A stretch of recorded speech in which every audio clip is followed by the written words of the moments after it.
7 names, no games as I run it down the line. We got Kenny Ken, put 100 on the tees with the streak for the cash. ESPN, Seth Curry with the shot. The prodigy. In reality, he's more like Seth, but he's all we got. Up next is Gentleman Jack, better known as Junior Blue. We told him not to do it anyway, but he did what he do. To his right is Devin, that dude, Eldad or Dirt Ass Dan. Just don't ask him a question, cause then he'll answer your question with another question, and then he'll add another question on top of that question. Damn. And I'm Red O, the Buck Wild Problem Child. Flow Butter, aka John Cutter. It's the league ambassadors, and we playing to win. At the 2-yard line, and make no mistake, we running it in. Pete Carroll, we see you. Thank you for visiting 32 Kings Road, hosted by the League Ambassadors. I'm Ambassador Kenny Ken, and it is my pleasure to be here today with my brothers. This is episode 29, season 2 of our show. And on today's show, we will continue our NFL International Series preview by discussing the Week 8 combatants, Minnesota Vikings, Cleveland Browns. That matchup will be at Twickenham Stadium at the end of October. We're also going to review the NFL at the first quarter mark. We are officially 1/4 of the way through the season. We'll talk a little bit about some CTE, Richard Sherman ranting against fantasy football, and make some Week 5 predictions. But first, Ambassador Roll Call. Happy birthday, Dad! Yeah. Your old ass. What you sipping on, sir? Well, I'm gonna make it short and sweet. I'm sipping on. I was sipping on Jameson, but now we went to France. I'm sipping on some Richard Hennessy. Cognac, France. Out of a water bottle. Out of Diner Drive-In and Dives. I don't know where the fuck we got this from, but shout out to them. Let's hashtag them in this episode. Guy Fieri is always drunk. Yeah, true story. And hungry. True story. I'm just sipping on the fact that I have made it 37 years of life on this earth, and I'm here today with my brothers, because you don't Preach. You don't always get to make it. I've seen gun flashes and all that shit, so I'm just happy to be here, and I'm gonna keep it as simple as that. That's real shit. Preach. Kevin, what you sipping on, sir? What's up, guys? I'm sipping on this adult-sized bottle of James Beeman. You look like you got an assistant. You got an assistant under the table helping you to lift that up. It is the same size as his torso. Listen. I keep it chest and above for a reason. So anything that happens below this bar is none of y'all business. But now, look, I'm sipping on the once dead running back position in the NFL. Yeah. Is now the difference between the winning teams in the division and the teams that are the bottom feeders. Mm-hmm. That's real. Very astute of you, sir. Red O, what are you sipping on? Well, in honor of diners, drive-ins, and dives, I'm about to take it to Flavortown. So, took y'all a second. Yeah, I got you. I was going to talk about who I think is the best off-season free agent signing this year, but it so happens I'm going to be able to talk about it later on in the show. But it also coincides with my other topic, which is a league ambassador. I ain't going to say no names, though. A league ambassador. I ain't pointing at him. A league ambassador who last year, if he would have listened to me, he would have been on his way with McVay instead of backing out of his all-in with Lynn. And we going to leave it at that. You wasn't pointing at them. They can't see the setup in the studio. So I see what you did there. They don't know who you're pointing at.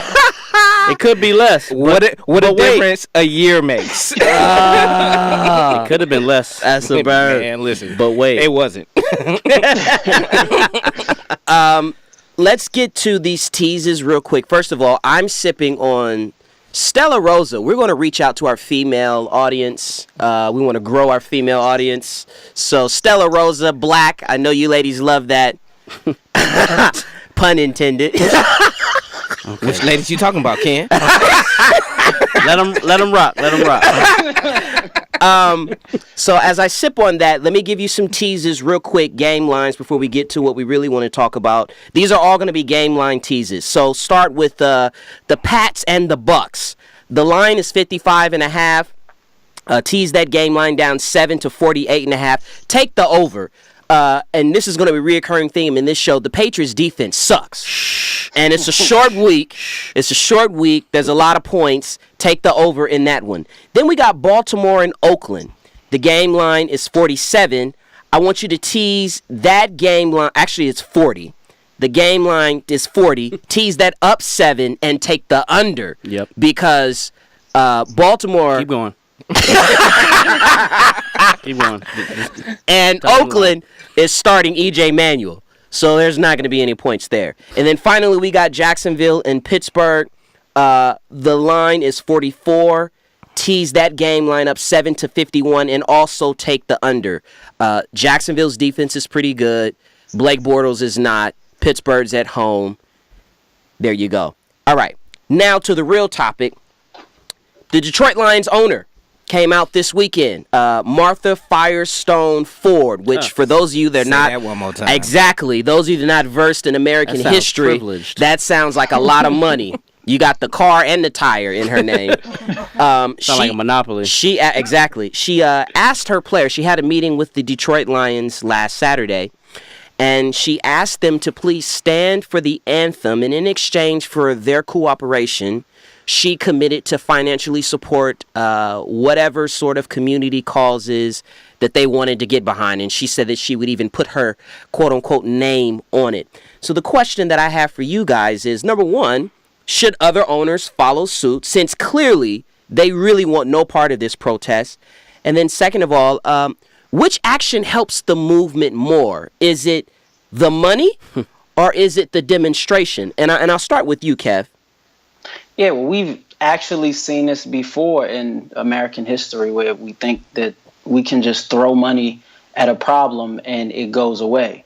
Because for me, now listen, well, true, but I look at it like this. Of course, lack of funding is part of the problem in any struggling community, but players that have already funded their own causes, for an owner to donate to that, it still doesn't address the problem that started the protest to begin with. So yes, donating money to a cause is great. She should be willing to do that without blackmailing the players. But at the end of the day, it doesn't quite bring up it doesn't address the issue that started the protest, which is racial injustice in this country. And that's the root of the problem. And until we address that, something that money can't fix, then this issue will continue. So would you be happy or indifferent if other owners followed suit with that?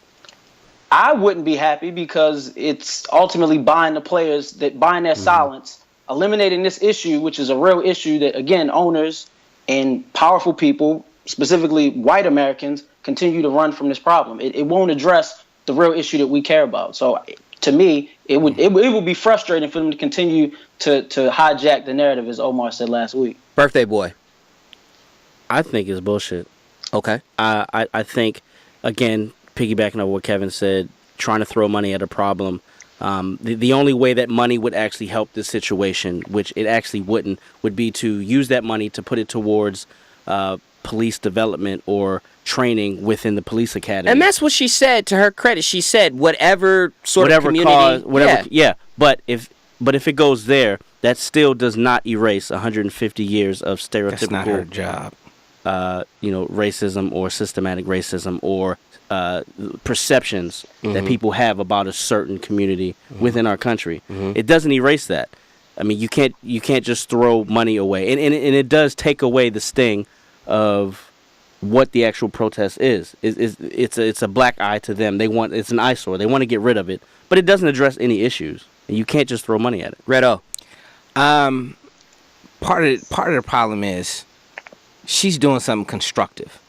Regardless, she's still running a business. And owners, regardless of what you think of owners are in a no-win situation. They have fans on one side who are disgusted by it. They have fans on one side who think the owners haven't gone far enough. There's a no-win situation. And then you have the pressure on these players who just want to feed their families. Now, all of a sudden, everybody can't be activists. Everybody is not built that way. Activists, some people are activists, some people are people who sit on the couch. Sometimes you're pushed into that, though. Yeah, but you don't have to be. You don't have to be. But there's this immense pressure on some of these players who I know they want no part of this. But there's this pressure that they feel they have to be a part of this now. When it is not about football. Right. It has become about football and football players as if it's their burden. Right. And it has nothing to do with them. Colin Kaepernick was not talking to the press. Colin Kaepernick was sitting down because that was his belief, and somebody saw it, and then they came and asked him, and he didn't hide it, and then it became a big thing. It was not something he was trying to get other football players to do. It was something he was doing that was personal to him, that he was doing. Now the whole NFL feels like they have to do it, and it's gotten out of control to me. Omar. Where it's not about them, it's about the people on the streets. It's not about them. It never has been, but when you have a POTUS who comes out and says those things directly to the owners, who are white owners, who mostly employ black players, to fire them if they don't do a certain thing, you kind of forced into that because then they're running a business. It's all about the people. I'm talking about the money. player. You're talking about the players don't get forced into activism. Sometimes stuff like that force you because I thought you were talking about the owners. No, I'm talking about the players. Okay. So when they do that, I mean, that kind of forces the owner's hands to kind of, they have to make a decision. Right, they're in a no-win situation, but right is right. Kevin? Kenyon, you're awful quiet. What do you think? That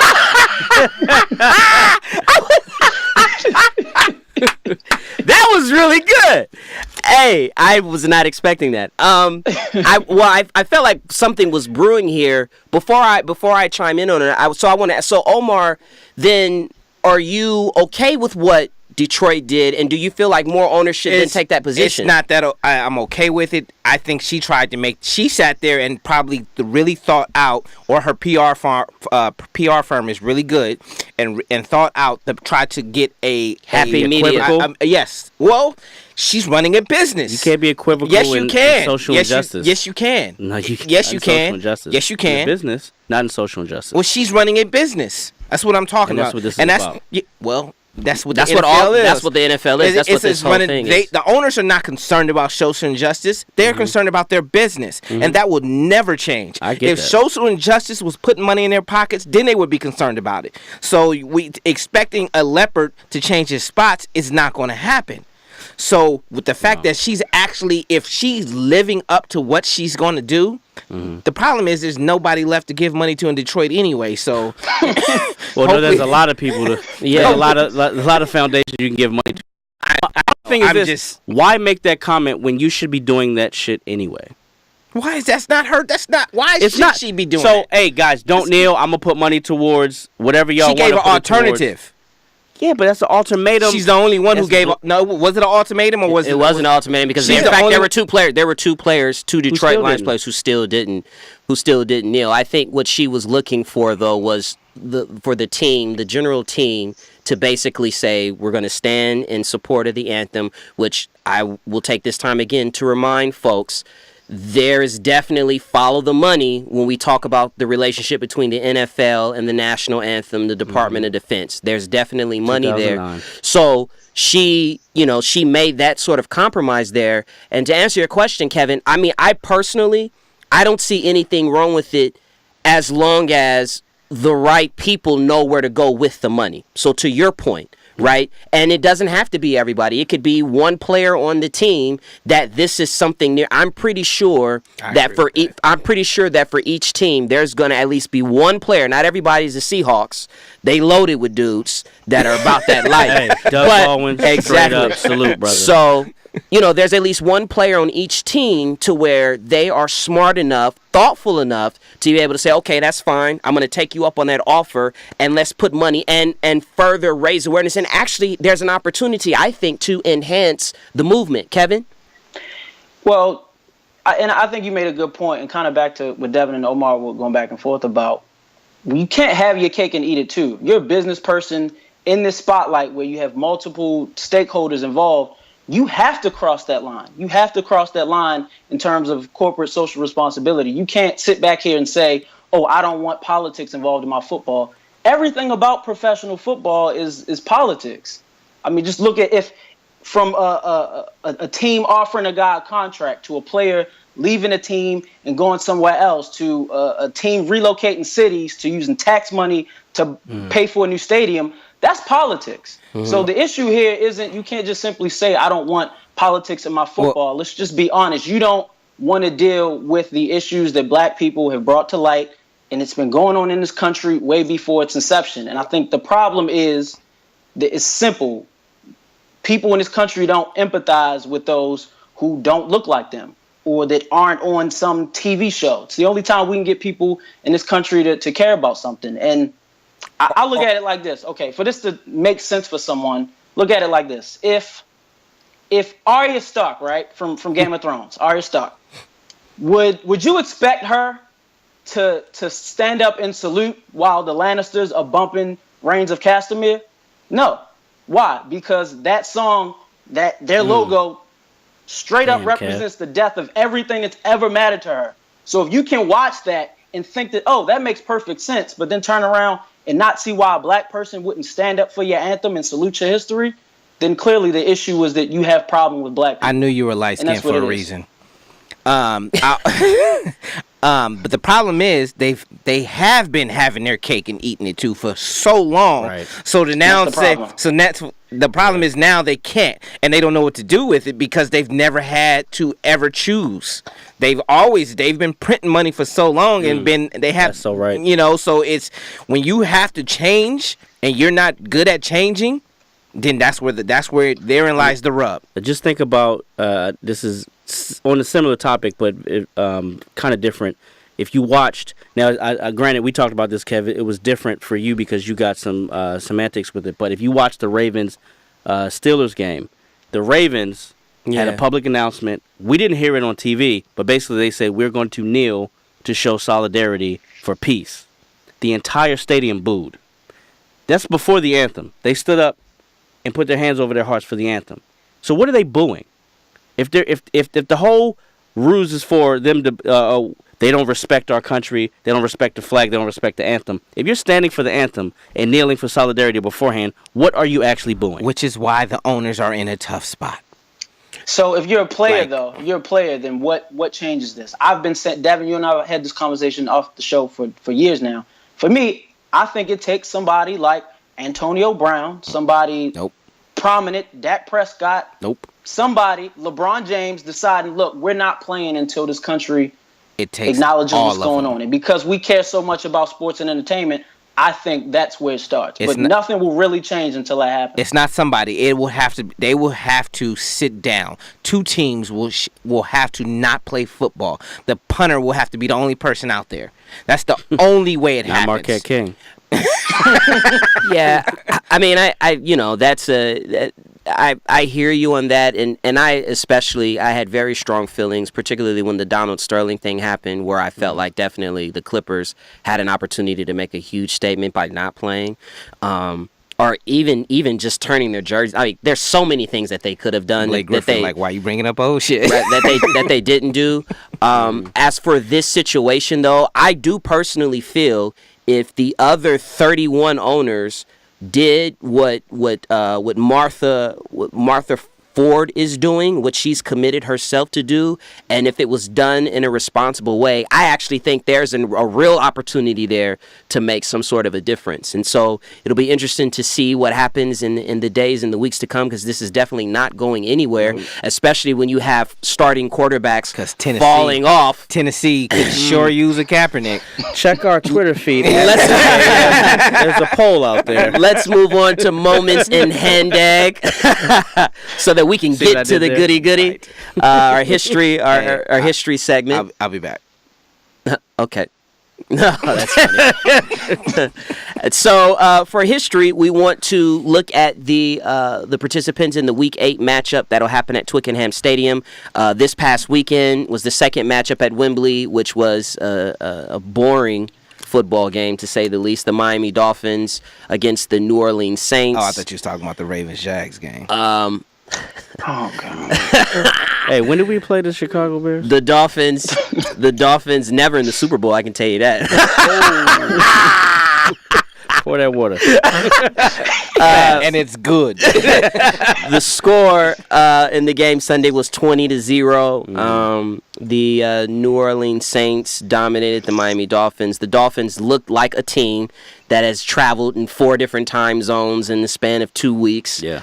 Jay Cutler. And so Wait to do that. Week 8, Twickenham Stadium, we've got the Minnesota Vikings versus the Cleveland Browns. And if you've been following us all season, you know that sort of the first topic that we want to broach is identifying what the common threads are between the two teams in their history. And I'll get the segment started with Minnesota and Cleveland. Sort of the obvious common thread is that these were the last 2 teams to compete in the NFL championship game, 1969. This was the year before the AFL-NFL merger. It was the 37th championship game. And Minnesota, they won that game, I believe, 27-7. They were led by the Purple People Eaters, which is one of the greatest defensive groupings in NFL history, bar none, led by Mr. Alan Page, who I believe was the first defensive player to be named NFL Most Valuable Player. The Cleveland Browns were led by some young upstarts, most notably Mr. Paul Warfield. The thing that stands out the most about that game is that linebacker Cleveland, Jim Houston, I believe, he got frostbite in that game. That was an 8-degree game. The wind chill was sub-zero. And he had to be hospitalized because he got frostbite playing Fingers football. had CTE. Oh, my God. Foreshadowing. Kev, you got something else to add to that? I do. I think that season was kind of the turning point for both franchises, because since then they've kind of struggled to have that face of the franchise, or that core group of guys that was their staple to build consistent success. The Browns before the 70 merger were flat out world beaters. Yeah. And then after the merger, they were subpar throughout the late 80s. They had a couple until the late 80s. Until the late 80s, which Devin will get to. But after that, they have just been awful. I mean, it's been a bum fight for 30 years. We're gonna have a tough time putting a Mount Rushmore together for Cleveland, is what I'm saying. No, we're not. It's gonna be short. It's gonna be one person. Yeah. And for Minnesota, they stayed competitive after the merger through the 70s. They were good through the 90s, but neither team, like I mentioned, could kind of keep a solid core of guys intact for consistent success, which I think attributed to why they've come up short so often in the playoffs. Yeah, I mean, Minnesota is actually, I believe they are 3rd all-time with the most Super Bowl appearances without a win. I believe they're at 5. So they've had success, but not been four appearances, but have not been able to sort of break through. And I think to your point, Kevin, not having sort of that, we thought Adrian Peterson was going to be that guy until he wasn't. There's another sort of common thread, though, between these small favors. between these two. Oh, this division rival, yeah. Between these two teams, though, another sort of common thread that Devin and Omar really kind of honed in on. You want to speak on it, Dev? Yeah, basically they're twinsies when it comes to devastation and fuckery in the playoffs. Failure. Playoff failure. Yeah. Just if you look at the Browns, like you guys alluded to, like Kev said, they were world beaters. I think they have something like 8 NFL championships before the Super Bowl. 8. Since then, not so much. So they're 16-20 in the playoffs. That's their playoff record. So they've been there 20 times. Okay. They're one of 4 teams that has never made the Super Bowl, which is the Browns, the Lions, the Texans, who's an expansion team, the Jaguars, who's also an expansion team. So when you talk about the Browns, they did have some pretty good teams, but when they get to the show, they trick it off. They trick it off. They're 0-5. There's no other way to say that except to say they trick it off. They trick it off. They're 0-5 in AFC Championship games, which means they've made it there 5 times, but they can't get it right. So they have a list of so many different playoff embarrassments, and I'm gonna go in chronological order, and I know you have one that you want to talk about specifically, but before we get to that one, in 1981, there was a divisional game between Les's punk-ass Raiders. He not here to defend himself, so fuck him. Jury duty. Jury duty. And it's just known in Cleveland lore as Red Right 88. Red Right 88. So the Cleveland Browns are down 14-12 to the Raiders, with under a minute to go on their 13-yard line. So everyone knew, and this has come out from the players and the coaches, and this is on third down. Either you throw to a wide open person for a touchdown, or you throw it out the back of the end zone. And here's a name that's going to get you. Their all-time leading passer, which is Brian Sipe, exactly, throws a pick. He's trying to throw it to Ozzie Newsome, but it gets picked, and they fucking lose. And then it just snowballs from there.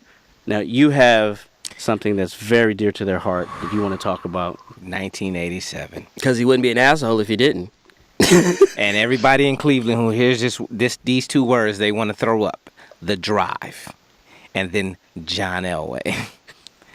The man drove, it was 98 yards. They were down 7 with, I forgot how much time left. They were down 7. He drives 98 yards, throws a 5-yard touchdown pass, ties it up.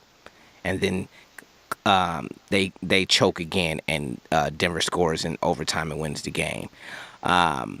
Between Cleveland and the drive, the only other thing that compares probably is Blair Walsh.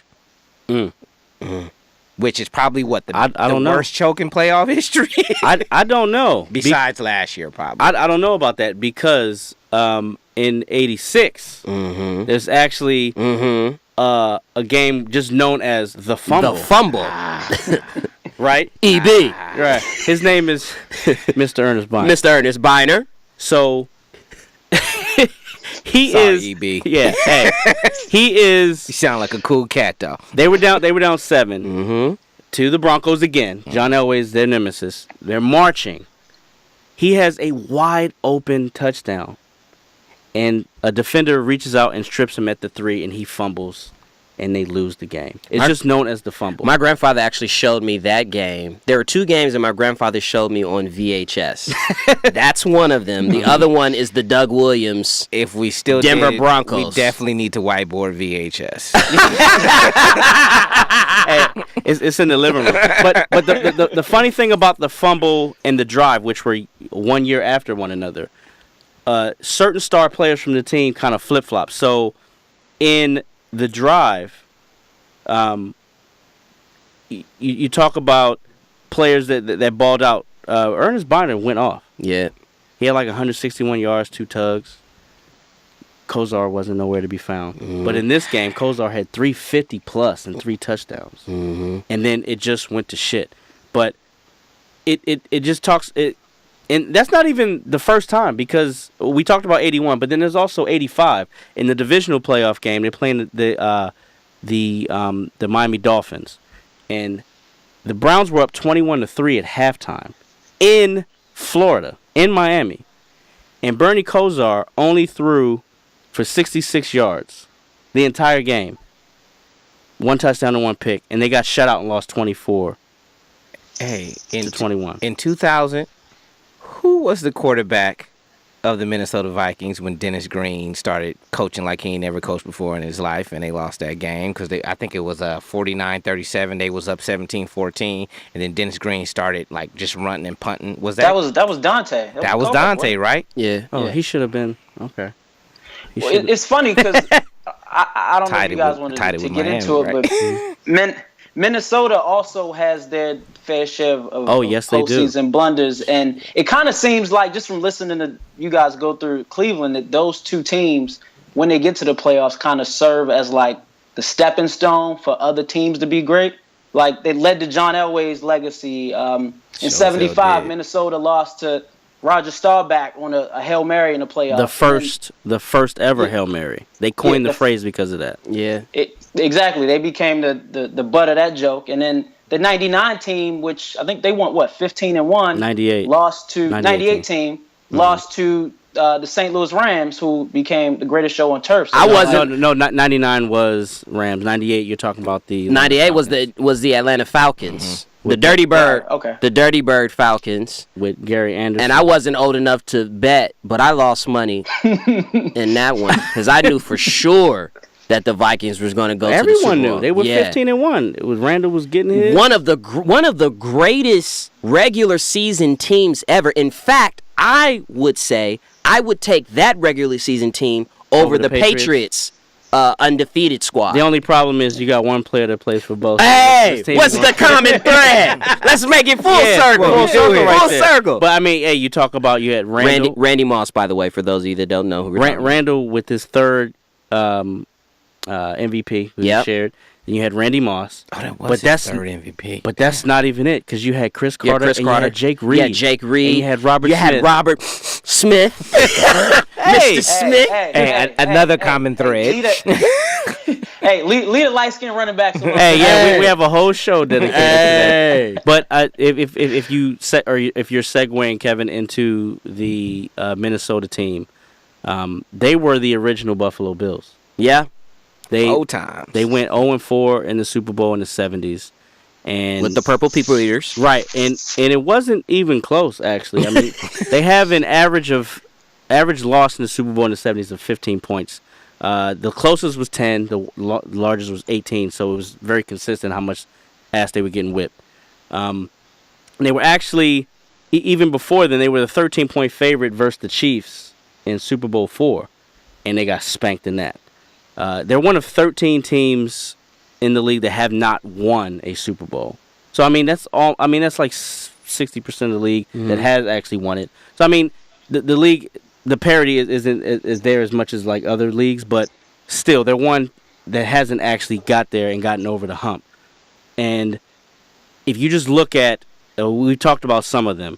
I mean, even in 2000, the year the Ravens won, it wouldn't have mattered because if they'd have won, they'd have got smacked up. But they got beat 41-0 in the NFC Championship game versus the Giants. Yeah. And then if you fast forward, I mean, the thing about the Vikings, they've been consistently good poor. Mm-hmm. So middle class. Middle class. They've been middle class. There you go, Kev. Perfect word. So if you remember with Favre's resurgence, they had a great game with the Saints, where I believe it went in OT, and Favre did a Favre. Yeah. Threw across his body. I think it was Porter again, right? Yeah. Got the pick, and then they lost, throwing across his body. Then you talk about in '87, they were in the NFC Championship game versus the Redskins, or indigenous people. And then there's a guy named Darren Nelson on fourth down, drops a touchdown with 52 seconds left to actually lose that game. And I think that was 88, but yeah. Well, it's 87 season. You're right. Yeah. And then you talked about Blair Walsh, which was Blair Walsh was just a hot minute ago. Or 94, where they killed my man, Jim McMahon. He basically got a concussion the first play of the game, but he played the whole game. He ain't been right His since. brain is still on the. He's talked about how after because he was already done, but that game put him over the top. And he's talked about how there was days where he couldn't leave his home and he had to stay in the dark, and he thought about suicide because he didn't know what was going on. There's even more than that. He has left his driveway and forgot how to get home. I remember listening to an interview he had with either Dan Patrick or... You talking about because of the CTE, not because of the game, right? Well, the CTE. But he talked about how he died. Or he almost died. That game was... Yeah. If you watch the game, he got murdered in that game. Yeah. But, I mean, the Blair Walsh thing, I mean, that's so recent. Yeah. I mean, You were born in 94, though, right? So all right, we're gonna go for it. So you do the work. Seattle's supposed to win. You get there. You're playing in a University of Minnesota Stadium. Right. I don't even think you have. Christian Ponder was the quarterback? Christian Ponder was the quarterback. And you get in position for what was a 27-yard field goal or something like that? Huge win. Would have been a 27. Huge win. Yeah. And he blows it. They're just snake bitten, and I think it goes back to bring it full circle. this team, with all their successes and their failure, middle of the road, which is a term you like to use a lot, Herschel Walker trade kind of puts a stamp on this franchise because that trade made one of the best dynasties in NFL history. Mm-hmm. So if they keep those draft picks, maybe they, I don't know what they do with them, but I mean that's something that a poor franchise would do, which is similar to what the Browns have done over the years, and since they've come back to Cleveland after, becoming the Ravens franchise with 25 starting quarterbacks in 17 years. I think, honestly, when thinking about these two, and it really is uncanny how both of these teams, whenever they've had success, have had they've been just failures in the playoffs. But I think you've got to look at the coaching. And I think if you just thought off the top of your head, right, when, about the Cleveland Browns and the Minnesota Vikings, there isn't that coach that stands out for you where it's like, man, that was a great coach and they had success. The late great Denny Green didn't do it for you? No. He was who we thought he was. And I think and also I think when you talk specifically about playoffs, I think coaching matters more at that particular time than any other period. That's where it shows up the most. I agree, but what could Denny do about Gary Anderson not missing a field goal the entire year? Well, and then blowing a chip shot for him. That's fine. Let's look at the 41-0 game that they lost to the Giants, though.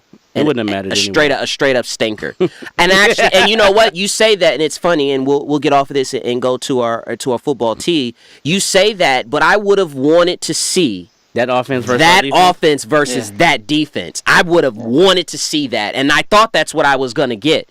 So it's just really, really interesting. This is common.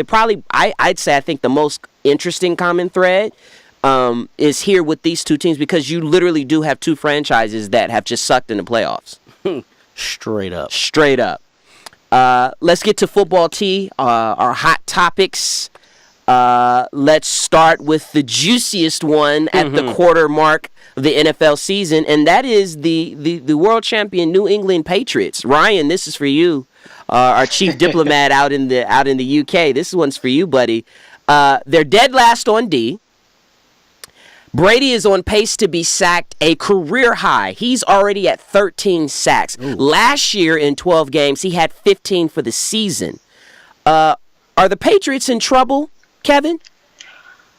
Since y'all like to rewind the tape so often, I would love, when this show is over, go back to our preview show.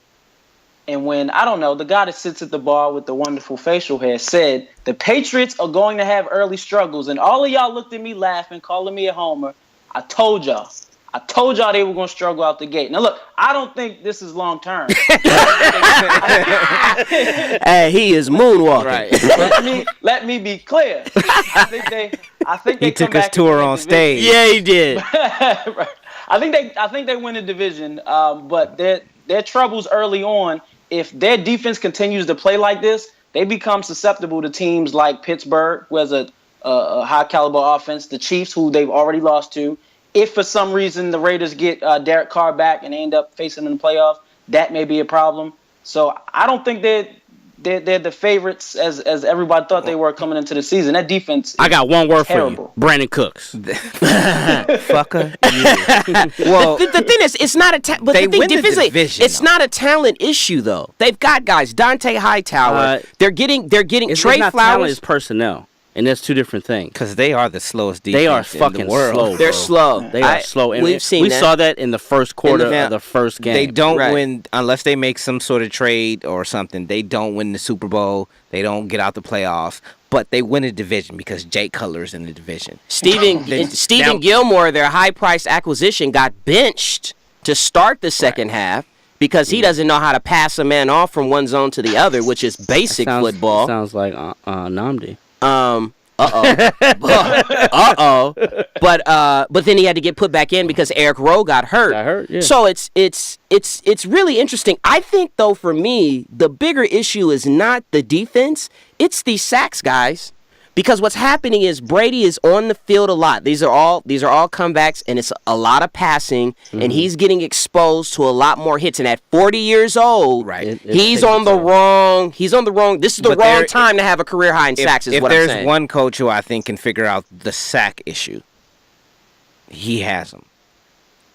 Yeah. I don't know. I don't think he can fix the defense as easily as I think he can fix the sack issue. See, I think it's the other way. I absolutely think it's the other way. Fix the defense. I mean, You can't fix speed. Yeah, but you. No, you can, but you can. But you can scheme better on offense. You can scheme better on offense. You can scheme. I think you can scheme better on defense. I think offensively, unless you Belichick was asked about it on the conference call, and he got a little persnickety. He was like, He been waiting all season 2 for that shit. Hey, he was like, what you want me to do? You want me to run it 70 times? Is that what you think that we should do? And it's like, nah, Bill, that don't make sense because you don't have a running back fast enough to run it 70 times. But you've got to do something to protect. Edelman does hurt because Brady's been known to have that quick passing game. He's probably number 2 behind Marino with the quick release. Mm-hmm. He doesn't have that anymore. That quick outlet. He doesn't have that. Remains to be seen. We're gonna do a quick round of balling or bullshitting. I'm gonna be equivocal, so just we're like I said, we're a quarter of the way through the season. We've got a couple of surprise teams at 3-1, couple of division leaders, or few actually. First, we'll start with the Philadelphia Eagles. They're 3-1 in the NFC East. Dad, are they balling or are they bullshitting? IDK. The reason why, hey, I don't know. Oh my God. That division is wide fucking open, though. That's what I will say. They're 3-1. They've come on the West Coast, which typically is a bad thing when there's a coast-to-coast travel, and they beat the Chargers. I will say though, shout out to the Chargers though. Before I throw it to you, Red O, the Eagles have given up 92 points total. 52 of those 92 points have come in the fourth quarter. Mm-hmm. So they're not yet a 4-quarter team. Are they balling or are they bullshitting? That's a young team who's learned how to win. I think they're balling because the toughest part of their schedule was the one they just went through. They play the Skins. Look at Red O doing his research. Which I think they can beat the Skins. They playing better, but I think they can beat them. Then they play the 49ers, the Bears, and the Giants. Giants just shit the bed. That's 4 wins right there. You're saying their next 4 games, Redskins, Bears? No, not their next 4 games, but that's part of the rest of the season. Like those are games they're going to win. They may split with the Cowboys. Like because they've won the beginning part of their season, which was the hardest part in the West Coast. They have set themselves up to be successful in that division. Kev, balling or bullshitting? Balling, man. I'll give it to them. I thought that it would take them at least another year to look like what they do now. Carson Wentz is taking that step, and those veteran pieces they added around him are showing up. They're not asking him to do too much, but when they put the game in his hands, he delivers. Kev, stay with you. Buffalo Bills, 3-1 in the AFC East.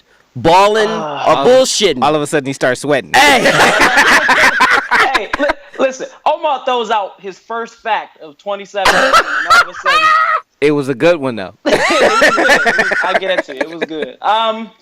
Damn, they're playing well. So I don't want to say they're bullshitting. I will say they're passing gas right now. Oh! See... They brothers. It's touching the cotton. They brothers. But no, look. The Bills look good. Tyrod is doing enough. The offensive line is protecting them. The defense locked up Atlanta last week. I mean, Sean McDermott. They're leading that division. They're leading the league in scoring defense right now. Red O, are they balling or bullshitting? I am. You gonna talk that shit? Oh, you talking IDK. The thing is, come on, guys. Here's the thing. I don't believe in them yet. Right. I don't believe they're going to win the division, So, but their defense is good, but you can run on them. You can't pass. They pass defense is great. You can run on them though. So a team with a good running back who can scheme for that will beat them, keep them off the field. It's not like they got world beaters on offense. That bullshitting. Okay, yeah. Talk to me. Talk to me. They've won the games in front of them. That's right. They don't have any weapons. That's right. And the Patriots are still there. It'll come back. I agree. They're bullshitting. And then the Los Angeles Rams. I want to say something right now. I want to say something about. And that's what I was talking And about. I want to say something about the LA Rams. Listen here. This game Sunday, and On we're the way with McVay. we're getting ahead of ourselves. We're going to talk about this game. It is on the way with Sean McVay if they can win against Seattle. But I got to tell you, they are balling. They are balling. They are balling. The defense has been there. Todd Gurley is, he's gotten LA out of his system clearly. But no, seriously, Sean McVay has been an outstanding coach. He has given Jared Goff life. Best off-season free agent signing that no one is talking about. Is Sean McVay? No, left tackle Andrew Whitworth. Oh, Andrew Whitworth. Shows you how important the left tackle is. Hey, Bengals. Goff is acting like he can throw the ball. He has talent. Hey, thank you. Hey, Cincinnati. What you doing out there? Look what he has done for Goff. Dad, are they balling? They bullshitting? I can't see them balling. I'm sorry. Really? They have now. I will give them credit. They have beat the teams that's in front of them, Oh my God. and they lead the league in scoring right now. They do lead the league in scoring. And I'm going to talk a little bit about them in our game previews. Yeah. I just can't. I'm not ready to go there with. Now, if you're ready to go there, Seattle. I need to see it, Seattle. And we'll talk about. We're going to talk about that because I know the result of that game. Kev. Seattle knows the outcome of that game. Do they? I think they're balling for the reasons you guys both mentioned. But again, against Seattle, they're at home against Seattle, right? That's right. This week. I think we'll see how they match up now that Seattle's We got already their know that, rhythm baby. going. We're going to talk about that later. All right. Turmoil in Cleveland. Which black? We talked about Cleveland in our hand deck segment. It came out report last week. Jimmy Haslam, the owner of the Cleveland Browns, made a call to the football operations staff and the scouting staff just to reassure them that everything is going to be all right. Now, if you have paid attention to any sort of sports anywhere for any length of time, you know that when the owner says that everything is going to be all right, that is definitely the kiss of death. The problem has been... You broke my heart, Fredo. The problem has been that there... I knew it was you. There's been a conflict between the front office and the personnel led by Mr. Sashi Brown with black-on-black crime. Let's call it what it is. Sashi Brown versus the coaching staff and Hugh Jackson. So what up, Dorsey? What up, L.A.? Which black? Uh-oh. So, Which black do you fire? I'll start with you. Well, Redo wants to go. Here's the problem. Which way are we going with this now? There are people who say Haslam is really in denial about the seriousness of the problem. And that's crazy. Oh, is that what it is? Yes, like he's really in denial. That's why he made the call. It wasn't a kiss of death. That's why he had them both on the line. It's rap beef then. Is that what you're saying? He is in denial about the seriousness because he doesn't get that there's two black people. So question to you, Kenyon. If it's rap beef, who has more bars?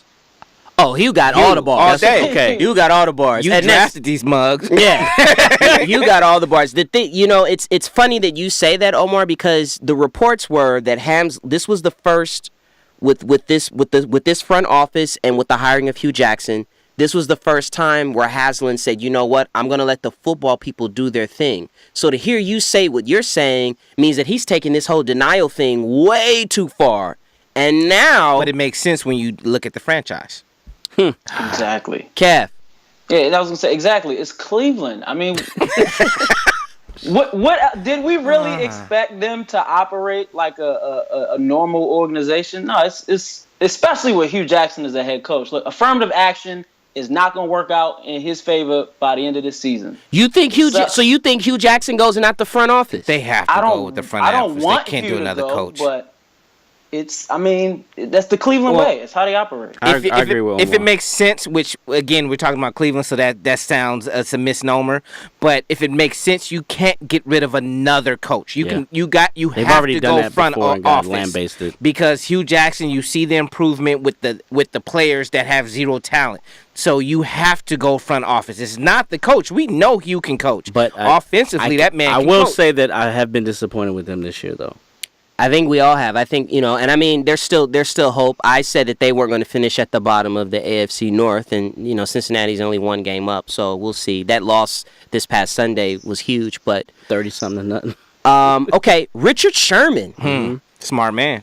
Yeah, he kind of went off. He went off this weekend. As he should. And you know, he was talking about the injury to Chris Carson, and that's what the question was about. But he used that as an opportunity to say, you know, fans of fantasy football basically have dehumanized players, and that they're no longer looking at them as individuals and human beings, but they just say, oh, so-and-so got hurt, that affects my team. And he's now saying that all NFL players are turned off to fans of fantasy. Is that an overreaction or nah? Not at all. Not at all. He underreacted.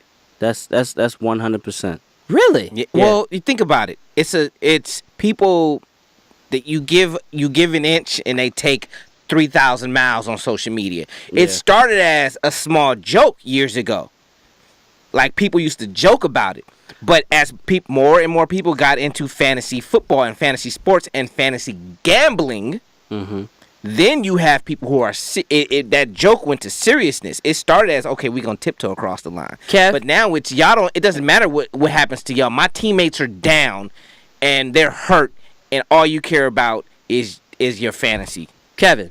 Yeah, Deion Sanders' mama said it. A fan only blows when you're hot. Oh. As soon as her you start name? to Her potato salad good. That's funny. As soon as production drops, they ready to scrap you and fill your spot with the next man up. And it really does just show how cold people are. And it sucks for me to say that, because I wanted to tell y'all that I went to middle school with Elvis Gerbach's nephew. The year after the Ravens won the Super Bowl, we released Trent Dilfer, signed Elvis Gerbach.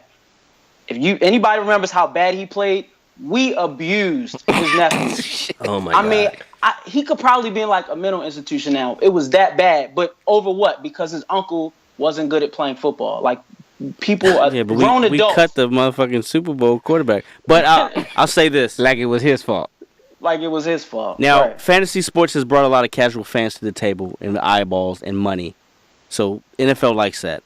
But with that being said, they aren't watching sport for fandom. They're watching sport for their personal gain. So they're going to have those opinions. If you're a fan of like, Kevin doesn't play fantasy sports. He roots for the Ravens. If he ever played fantasy football, he would draft 12 Ravens. He would lose. But, like, he's banging with his team. But there's people who don't even really know the ins and outs of the game, and they're just looking at fantasy, and they're doing it based off of that. So my only problem with it, and you guys kind of touched on it a little bit, but whether it's for fantasy football reasons or whether it's just because, like Kevin's story, he was a fan of the Ravens and Gerbach didn't play well, we don't know any of these players. Right. So to us, they're not really human anyway. They're not. So I think, from my dehumanized the shit perspective, out of them. He has humanized it. From my perspective, it is a bit of an overreaction, because if Chris Carson got hurt and he wasn't on my fantasy team, I'm still probably not going to give a shit about him, because I don't know Chris Carson. It's as simple as that. And he went down the line of talking about wives and girlfriends and making ends meet for your family and shit like that. Yeah, that's everyone's reality. So I don't know. I think people don't get on social media if the man who work at the Pepsi factory gets hurt. Once you talk about social media, the conversation's over. Well, that's because what he's talking about, because that's what he's talking about. That's You're changing talking the to a dynamic. degenerate gambler. But that's what he's that's talking changing the dynamic of That's everything. the only reason why he knows what people are talking about is because of social media. It's not because you hear NFL players talk about. He is talking about Twitter. I guarantee you. You hear if you NFL talk players. to him, he's talking about Twitter. You hear NFL 24 players hours a talk day. about fans coming up to them and talking to them, even in the stand. So I don't think it's just social media. And even if you want to talk about social guarantee media, you most of that's what he's a talking game about changer. is social media. So now it went from that's what he's talking about to most of what he's talking about. The point is, I don't is agree that with what fans, you're saying. I think it's not more of the fans who are on the or talking to him while he's on the field, and it's more of people who are chiming in on social media and on the internet. The point is, though, when you talk about social media, that's reflective of our culture. And what I'm saying is that whether it's fantasy sports or whether it's just because I'm a fan of a team, I don't know these players regardless. So the opportunity for me as a fan to not give a shit about somebody getting hurt or not being considerate of an injury to them, that's going to happen regardless. So I think the statement was a bit of an overreaction. And I think he should react because that's his teammate and he's an NFL player and they don't like that. So why wouldn't he say it? So the last one, which is a huge one, is CTE. Jenny Vrentas of Monday Morning Quarterback had an illuminating article that she wrote this past week where researchers for Boston University have said that they are getting closer to finding tests that will allow them to diagnose CTE during a lifetime. So before, exactly, but they're about 5 years away. So previously, and what we currently know about CTE is that it's something that cannot be discovered until after a person is deceased. And so they feel like they're 5 years away from a breakthrough. My question to you guys, is this really a game changer for the sport of football, having the ability to diagnose this while someone is living? Kev? Yeah, I think if you were to find out right now in week 4, week 5 that, hey, you have CTE and the side effects and the outcome that comes with it, I think a lot of players, I wouldn't be surprised if players decided like, hey, I'm going to step away from the game. But at the same time, I would also expect guys to keep playing despite the risk. I mean, you look at the Ravens linebacker Zach Orr, who was told, hey, if you get hit in your neck a certain way, you might die. You'll never walk again. You might die. And he was like, yeah, I think I'm going to still try to get on the team this season. So, I mean, I think it all depends on the player and the situation they're in. But unfortunately, the risk of getting hurt is much better than going back to where you came from for some of these guys. So right. I think it leads to something. Unless you were about to say something. I'm sorry. I think it leads to something. I think it leads to a informed consent. There will be a point where the NFL players will have to sign consent forms to even say you are aware of what's going to happen if you continue to play this game. And there will be more players who decide to play because of the money that's going to be in their pocketbooks. So the game changer, you think, will be to the business of football versus to the sport of football. Which will happen in 2020, 2021 when that CBA comes out. And they get it. Still there. Yeah, Dev. Two things. To go back to what Kevin was saying, even though it's fiction, it's really not.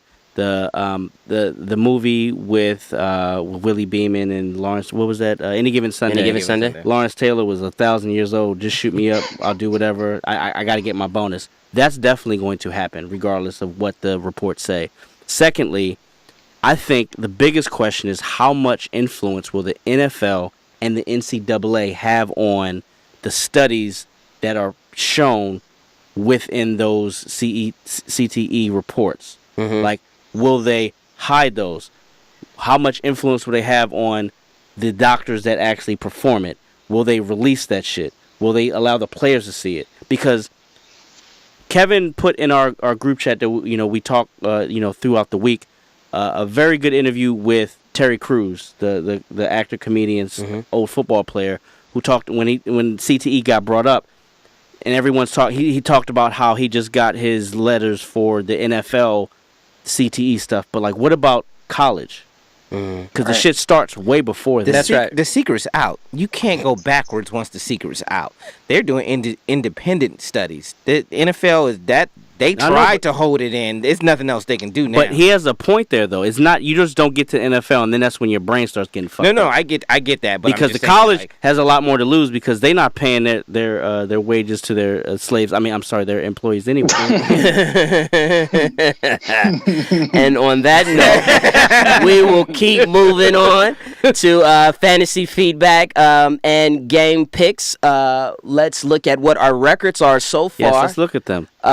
We still have, I believe, Devin and Kevin in the lead at 37. Les. Jury duties in the lead. Jury duties at 37. Kevin and Devin's got 36 wins. Joe's at 34. Redo's at 32. I'm at 30, but it's okay because it's still early in the season.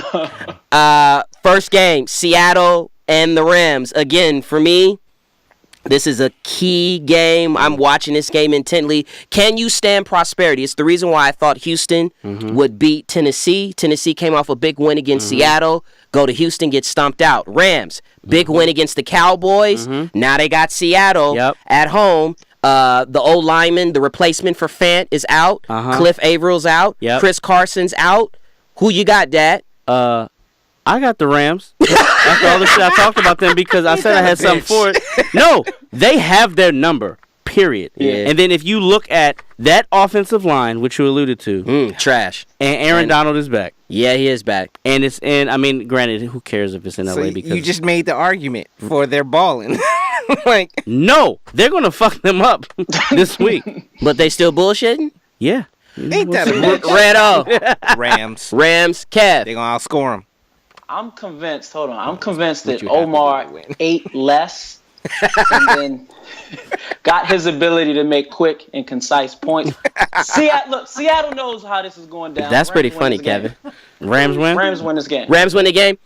Yeah, I mean, I'm going to pick the Rams, but I'm an interested observer because Hey, they always get them. can you stand prosperity? Yeah, but this is different though. Before prosperity, okay. Go ahead. Even when the Seahawks were the best team in the NFC, the Rams were the one team that could beat them. Yeah, but that was when they had nothing to play for. Now this is real shit. You got everybody's attention. It's probably going to be sold out on Sunday. Is what I'm saying. The thing is, Jeff With Goff. Seahawk fans. I mean, not Jeff. Goff is not the smartest person in the world, but he has physical talents up his yin yang.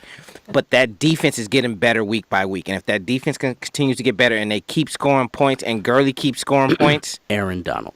Green What did I Bay. say? Green Bay versus Dallas. Dallas has got to be a little upset. This is 2 weeks in a row now that they're going against a team that's had 10 days off between games. I've got Green Bay because nothing has changed from the playoffs to right now. They're going to score more than Dallas will score. Except for Running the back. injuries. Running back. Green Bay's injuries they've had injuries. Yeah, but they've had 10 days off. They're going to get the 2 linemen back. Right. In 10 days off, better offense, better defense. Red-O. I'm taking that. Yep, I For know. sure. We know he You're is. taking that Kev. back. Green Bay. Green Bay. All right, Baltimore versus Oakland. It's unfortunate that Les, our resident Oakland Fuck Raider Les. fan, He is ain't not here. here. He's going to take all this. And, I really don't know who the hell to pick because, listen, I do. I've watched Baltimore for 2 weeks now, up close and personal. Vaseline. Man. I'll start with you, Red-O. We've got Baltimore traveling to Oakland. No David Carr or Derek Carr or any Carr. Either one of them. Either one of them. It's E.J. Manuel. So pick carefully. No. I changed my pick once the injury. But also, it looked like Beast Mode needs to re-up on Skittles. Like the first couple games of the season, he looked a little different than he does now. I feel like they're being strategic. Is that what it is? I think so. They don't have time Okay, to do well. that. Yeah, it's hard to run the ball when you're down 10-0. And if y'all quarterback acts like he can throw the ball, You're not gonna they score might be 10 points, down Jack. 10 points at the time. But I mean, Devin. Oh, go ahead. I'm picking Baltimore, but I think it'll be a closer game than people think. You're picking Baltimore. We know who the boys are picking. Already. Yeah, Devin told you I'm going down with the shit, baby. Flames and all. Hey, already. Already. All right, let's get to our fantasy picks before we get out of here. I've got Aaron Rodgers in a shootout. Devontae Parker, Miami Dolphins. I know offensively they've struggled, but Tennessee gives up the most passing touchdowns in football. And then Todd Gurley. A lot of Todd Gurley. Kev, who you got? I got famous Jameis Winston Thursday night against the Yeah, Patriots. Kev, I'm with you. I got Leonard Fournette against the Steelers, and I'm going with the hometown kid, Stephon Diggs, against Damn. Chicago. Kev, get in my All head. right. I'm taking Phillip Rivers because I think this is going to be his best game of the year. When he starts throwing at helmets, the next game he usually does real good. Jordy Nelson because he's going to be the recipient, and Mr. Ertz is going to eat. Zach Ertz. Okay.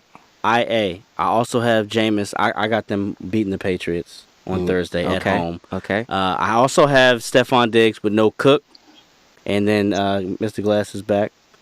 And for the flex, let's go Bilal Powell versus the Hashtag Browns. Mr. Bilal Powell versus the Browns. All right, well, let's get out of here on that note. We thank you for visiting 32 Kings Road. Once again, follow us everywhere on social media. Our handle is @TheLeagueAM.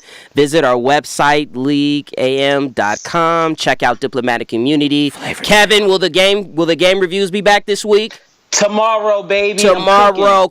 Check out Kevin's game previews. Lay her down. And then also check out our YouTube channel, League Ambassadors. We will see you next Shout out week. to Ryan, chief diplomat in the UK. Cheerio.